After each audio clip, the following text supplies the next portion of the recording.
بسم اللہ الرحمن الرحیم۔ السلام علیکم۔ سرپرستی قائم علیہ السلام کے چینل پر آپ کو خوش آمدید۔ بہار الانوار میں یہ واقعہ نقل ہے کہ اصحاب سلاطین میں سے ایک شخص معمر بن شمس کے پاس قریہ برس جو حلے کے نزدیک ایک گاؤں ہے اور وقف الویے ہیں ٹھیکے پر تھا۔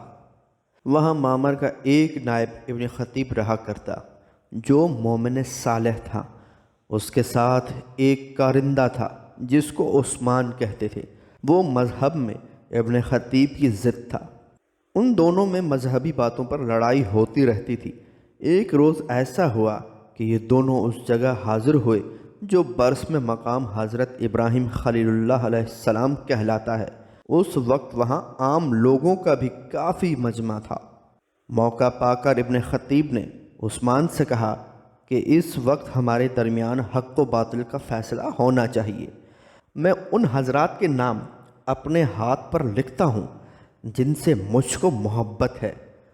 تم ان صاحبان کے نام اپنے ہاتھ پر لکھو جنہیں تم دوست رکھتے ہو، اور ہم ان دونوں ہاتھوں کو ایک ساتھ ملا کر آگ پر رکھیں۔ جس کا ہاتھ جل جائے وہ باطل پر ہے، اور جس کا نہ جلے اس کو حق پر سمجھا جائے۔ یہ سن کر عثمان گھبرایا اور اس فیصلے پر تیار نہ ہوا۔ ہر چند لوگوں نے اصرار کیا کہ جب تم اپنے کو حق پر سمجھتے ہو تو کیوں اس عمل کے لیے تیار نہیں ہوتے، مگر وہ انکار ہی کرتا رہا، جس پر مجمع نے بہت لعن طعن کی۔ جب یہ خبر عثمان کی ماں کو ہوئی تو اس نے اپنے بیٹے کی حمایت میں سب لوگوں کو برا بھلا کہنا شروع کر دیا، اور بالا خانہ پر سے اتنا کوسا کہ کوئی کسر باقی نہ رکھی، جس کا قدرتی نتیجہ یہ ہوا کہ اسی وقت آنکھوں سے اندھی ہو گئی، اور اپنی اس حالت کو محسوس کر کے اس نے دوسری عورتوں کو آوازیں دیں۔ جب وہ پہنچی تو دیکھا کہ بظاہر آنکھیں تو ہیں مگر اس کو کوئی چیز دکھائی نہیں دیتی۔ ہاتھ پکڑ کر کوٹھے سے نیچے اتارا گیا، چونکہ فوراً اس ناگہانی بات کی شہرت ہو گئی تھی۔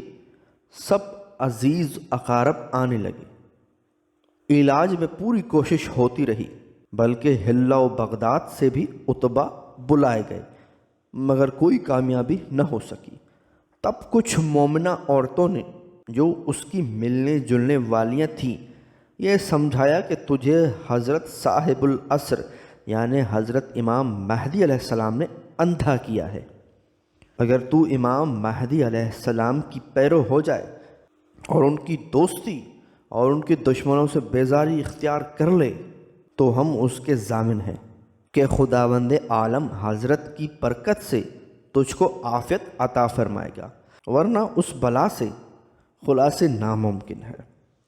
چنانچہ وہ اس پر راضی ہو گئی۔ جب شب جمعہ آئی تو وہ مستورات اس کو حلہ میں اس مقام پر لے گئیں جو حضرت سے منسوب ہے۔ وہاں پہنچ کر اس کو تو قبا کے اندر داخل کر دیا اور خود سب باہر رہیں۔ ابھی چوتھائی رات پڑنے پائی تھی کہ وہ عورت بینا ہو کر اس طرح نکل آئی کہ ہر ایک کی صورت پہچان رہی تھی، سب کے کپڑوں کا رنگ بتاتی تھی، جس سے ان مومنات کی خوشی کا عجب عالم ہوا۔ سب کے سب حمد و شکر الہی میں مصروف و مشغول ہو گئیں۔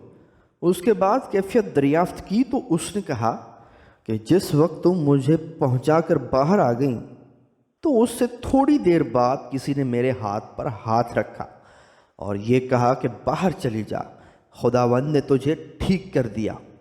ان کے یہ کہتے ہی فوراً میری آنکھوں میں روشنی آ گئی اور میں نے دیکھا کہ سارا قبہ روشن ہو رہا ہے اور درمیان میں ایک صاحب بیٹھے ہیں۔ میں نے ان سے کہا یا سیدی، آپ کون ہیں؟ انہوں نے اپنا نام بتایا اور میری نظر سے غائب ہو گئے۔ اس بیان کے بعد سب عورتیں وہاں سے واپس ہوئیں اور عثمان حضرت مہدی علیہ السلام کا پیرو ہو گیا۔ اس کے اور اس کی ماں کے اعتقادات درست ہو گئے۔ ان کے قبیلہ کو وجود امام علیہ السلام کا یقین ہو گیا، اور جس نے بھی اس قصے کو سنا وہ معتقد ہوتا رہا۔